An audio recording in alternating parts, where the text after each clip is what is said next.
Well, thank you all. I'm delighted to be here in Jamaica Plain. I actually used to live in Ward 19 for a little bit of time and have always loved the progressive politics and great diversity of this community.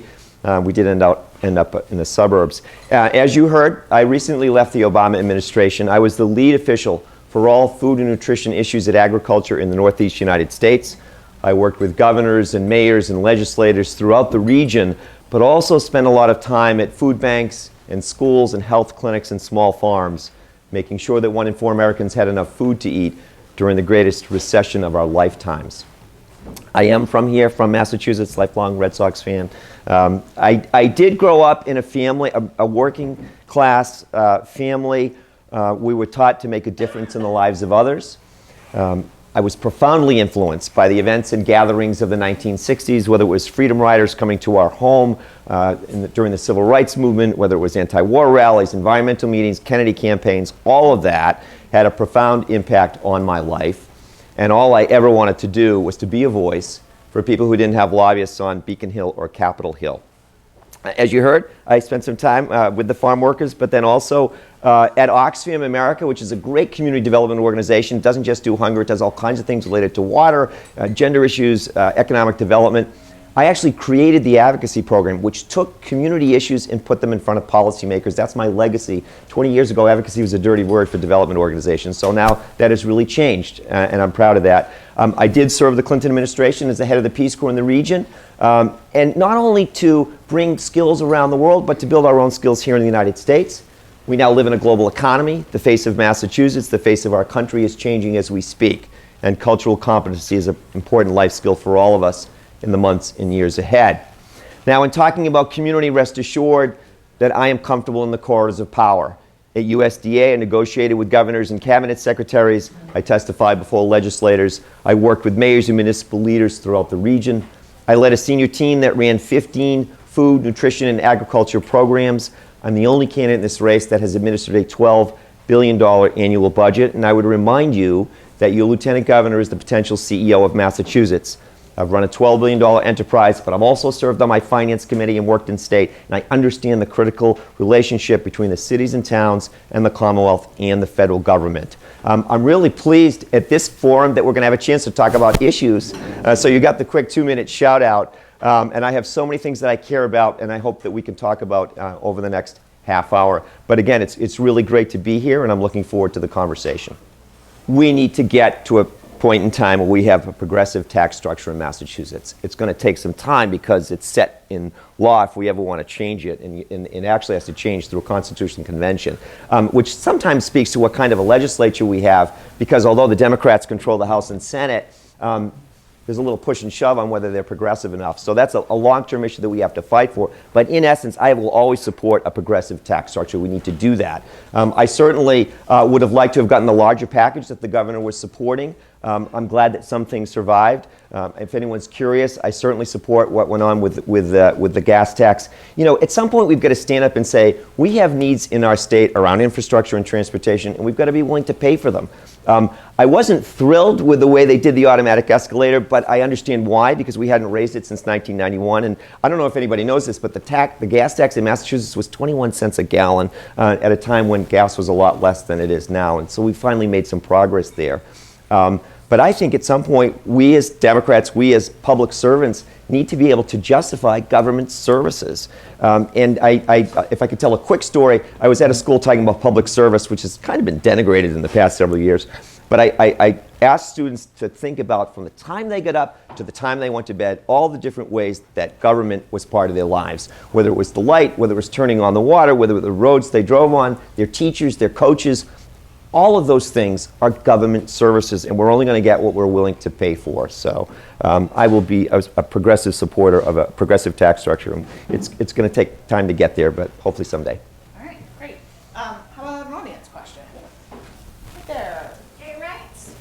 Oh, sure. I mean, look, you should be able to love the person that you love, and I don't see why government has a role in any of that. It doesn't make sense to me. And it's interesting because I have to think about it when I'm asked, because in the organizations that I worked at, both Oxfam and Peace Corps, were just so progressive in their worldview. To us, it just was part of life, and people should be able to be with the people they want to be. So I don't know if you have a very specific question, but absolutely. I will tell you, I wasn't completely thrilled with the Supreme Court decision, because one of the votes that we got was that states have the right to discriminate. It's kind of a backward, that 5-4 vote we made some progress, but what it now means is that some states can still discriminate. So there's still some work to do nationally on that. So it was a victory along the way. It could have been a better decision the way it got sorted out. The history on why there were problems, were all the articles we saw about some abuse that went on in the SNAP food stamp program. If I were to say to you that we have a program that has a 99% success rate, a government program, most people say, that is fantastic, that's great. I wish the military was that successful. They're not. But because there was so much focus on that 1%, and I think we have to be concerned about that. Nobody likes fraud, it's not good. I think they picked the wrong targets. Instead of picking on the people making the parking lot transaction, my suggestion was go after the traffickers. You know, put some really strong rules in there that would say, you're going to traffic in SNAP benefits? Fine, we're going to take away your lottery license, your tobacco license. That, and people are like, oh, how could you do that? Well, why not? You're breaking the law. You're cheating the government, right? But instead, they decided to go after individuals. I didn't like the photo ID plan because, why? It can't be used at the counter because that's against federal law. So it wasn't a really good use of money. And there I am in a program that oversees the school breakfast program. Massachusetts ranks 48th in the country for school breakfast. And every mom and dad and school nurse in America knows a hungry child can't learn. We should be funding universal breakfast in every elementary classroom in Massachusetts. And I see that $5 and $6 million going to photo IDs. I'm like, why are we doing that? There were other ways. I'm not saying I don't care about fraud and abuse. I had to hold the Commonwealth of Massachusetts accountable for a $30 million caught. They were inappropriately giving benefits to people who shouldn't be getting them. We don't want that. Nobody wants that. And as good stewards of government resources, we should be always be willing to hold government agencies accountable. One of the challenges that I have in the current, what's gone on in the last few years, there's not enough discussion of social services in this campaign. I think that's something that I bring to this campaign. I'm not saying it's not being talked about at all, but if you look at the governor's race and our race, that's the strength that I bring. Why aren't we talking about hunger and poverty and challenges that people have in this state? Look at the Boston Globe. You know, today was Ag Day at the State House, and I saw a lot of my friends and farmers. It was a wonderful celebration. But meanwhile, Boston Globe this morning, right? Persistent hunger and poverty in Massachusetts. We have some serious challenges that we have to be willing to talk about. The economy is getting better for some people, and I know we have great opportunities here around technology and biotech and stuff. Great, but let's not leave people behind along the way, and we are. So I think that whole situation could have been handled a lot better. So some short-term things are, I absolutely support the increase in the minimum wage. That's just the first step, though. One of the untold stories of the Great Recession, half of the people that are on government benefits are working. You know, you hear some of the right-wing vitriol sometimes. You know, why aren't they just working? I'm like, excuse me. I said, do you realize how many people are working? They can't make the numbers work. If you work full-time, you should be able to take care of your family.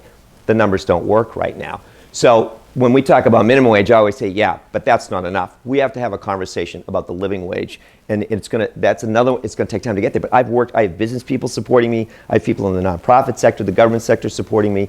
That's a conversation that we have to do in concert, and we can't do it as a standalone because it would hurt the economy, but it has to happen. I think that that's an immediate step and a longer term step that we have to adjust. Along with that, you know, everything I ever learned at Oxfam and Peace Corps about breaking the cycle of poverty is that you invest in people, right? You invest in people, you invest in training, you invest in jobs. You have these absurd situations now. McDonald's is teaching its new workers to apply for food stamps. Well, of course we want those families to eat. But why is the government subsidizing that wage gap? Why aren't corporations stepping up and paying for that? Why are we using our tax dollars should be to create something that we leave behind that's providing something good for the community. And I think that one of the if anyone's ever seen A Place at the Table, you know, it should always be a better deal for someone to work. And right now we have so many silos in government that sometimes if someone is trying to make things work, they get a little bit of training, they get some education, they go and get a job, and then they find out that they're in a worse situation than they weren't working. That's not good for anybody. And again, back to some of my experiences, of course we want people to be working, but we want to work in partnership with them so that they can move ahead with their lives. And I think we have a lot of challenges there where so many different parts of our government functions in silos, and we need to think about a lot more collaboration across agencies. Having run a major agency, that's something that I want to look at if I become Lieutenant Governor of Massachusetts. A friend of mine who runs a huge social service agency in the United Way, he said, you know, one of my problems is I have people come in and they've got to go to 10 different agencies to get help. Why don't we have more of a sense of one-stop support for people who need government services? It'll be more efficient, more effective. You know, we'll spend the money where it should be spent, and it'll be better for those people as well. We have to allow more flexibility in the court system and other ways of approaching criminal justice. There's some pushes to go the other way, to go with more mandatory sentencing and almost put the court system in a straitjacket. I'm against that. I don't think that's good for society. Every situation is unique. Let's let those discussions take place and put some trust in the people that are working in the system. The other thing is, and this drives me crazy, all of us, you mentioned it a little bit, look at how much money we're putting into caring for people on the back end. When are we as a society going to invest in prevention, right? It relates a little bit to this whole healthcare debate. For all the money and all the discussions about controlling costs, it's at the end of the process where we should be investing in healthy lifestyles. So the same thing around prison issues. You know, we're willing to spend that 30 and 40,000, the numbers are different, a year. Why isn't that money going into a system sooner and investing in communities? So those are a couple things that I would do. The governor was dealt a tough hand with this economy. So I think some good things have happened. I do think that there should have been a little more focus on social services. I've been saying that in this campaign, and I'll continue to say it. And you know, it's interesting. In the lieutenant governor's race, you're probably not going to get that much difference in the way candidates talk about the issues and their mindset. But what I want to remind people about is I've lived those issues. I've worked those issues. The lens that I have, I will take to my position every single day. I didn't work in the corporate world for years and years and then come into government. Maybe I should have. Maybe my campaign would be better funded if I did.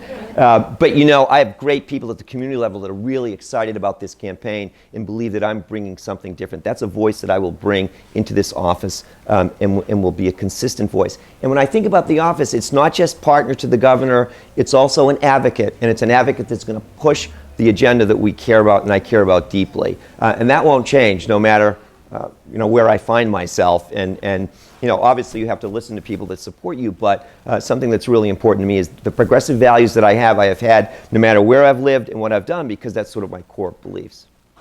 Well, first of all, I was with the nurses most of Monday, and I support both initiatives that are on the ballot, and both my mom and sister are nurses, so it's you know, but those are really important issues when you talk about patient safety, when you talk about the number of nurses that are able to serve the community. You know, hindsight's 20/20. So I was out in North Adams not too long ago. And remember, when you're out there, it's not like here where one hospital closes, but there's another one that's 2 miles down the street. When I read that this morning, my biggest concern was, where are those people going to go? Because we all want to have services in a relatively convenient distance to our homes. You know, one of the things that I'm a big believer in is people say, well, what the first thing you do? I will have an open door and be an eye and ears for the communities. I think you have to be out there all the time. When I got to be a regional administrator for USDA, occasionally I'd have people say, how come you're spending so much time out in the community? You should be talking with governors. And I'm like, I'll do that. That's fine. That's an important part of my role. But it's just as important that I'm listening to the community voices. One, because I respect them. Two, because I think that it's the right thing to do. But it's also a better way to govern, because you're going to get richer decisions, you're going to learn more. So and I don't know a lot of details of what happened, but one wonders, where were the discussions that should have taken place a lot sooner? And hopefully by being out there more, you'll be able to catch it sooner. But that's just a quick answer to probably a very complex problem.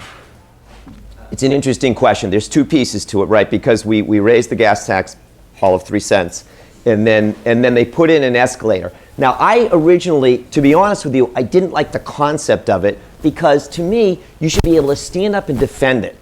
But I support what they did, because it has been so long since we've been able to raise the gas tax to have those funds. There's still going to be a gap in our transportation needs, even with that money that's going to come in. There's still a several $100 million gap, as I understand it. And I've had some meetings with the smart growth people. I don't support the repeal, either pieces of it. I'm happy to. So I'm James Arena-DeRosa. I don't know how much they all want to hear again, but You know, I've spent my whole life around community development. I had leadership roles at Oxfam America and at Peace Corps.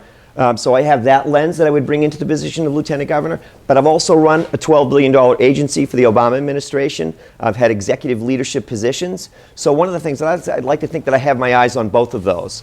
And my core issues, I think we can end hunger and create jobs at the same time. I actually have a proposal on universal breakfast for all elementary school children in Massachusetts. We're one of the worst in the country. I don't know if you're aware of that. I also, and we haven't talked about this, I think when I think about education, too much focus on the MCAS. I want us to go back to a more classical approach to educating the whole child, when we incorporate arts and culture and sports and civics and financial literacy. We should be preparing our young people to be part of society.